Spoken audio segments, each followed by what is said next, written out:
It started with small things. Sarah would wake up in the morning and find her bedroom window cracked open, though she always locked it at night. She thought little of it at first. Perhaps she forgot, or maybe it was the wind.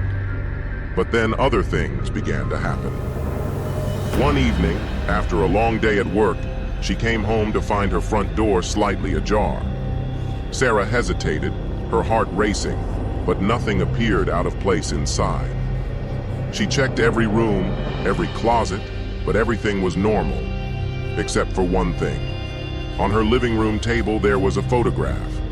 It was an old picture of her as a child, something she hadn't seen in years, now just sitting there without explanation.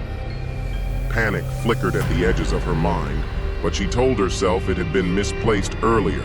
There was no other answer.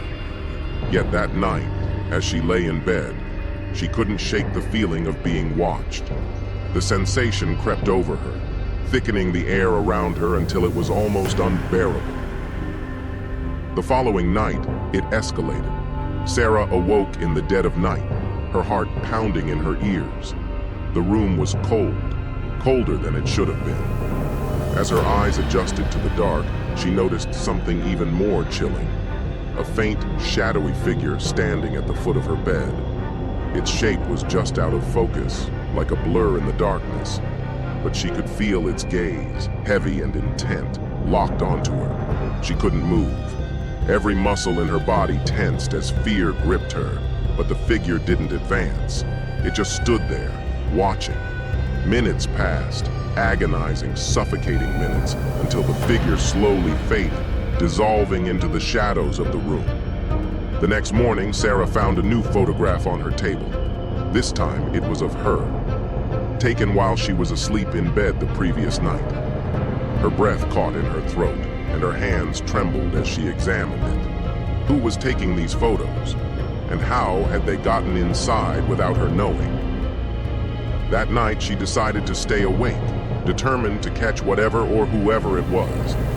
She sat in the dark with her phone in hand, ready to call for help if necessary. The hours dragged by, and exhaustion crept over her. Just as she began to drift off, the temperature in the room dropped once more, and the hairs on the back of her neck stood up. Sarah forced her eyes open, and there, standing in the same spot at the foot of her bed, was the shadowy figure. This time it didn't blur or fade. It was clearer, more defined. Its eyes, pale, hollow, gleamed from within the dark.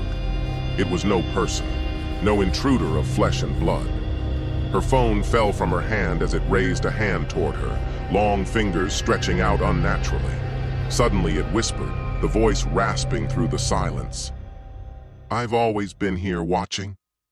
Sarah bolted upright, her screams ripping through the stillness, but no one could hear her. The figure lunged toward her, and the last thing she saw before everything went black were those hollow eyes, drawing closer, consuming her vision. The next morning, Sarah's neighbors noticed her door was once again slightly ajar. When they entered, her apartment was empty. Everything was in its place, except for a single photograph on the table. It showed Sarah standing at the foot of her own bed, staring back with hollow, pale eyes.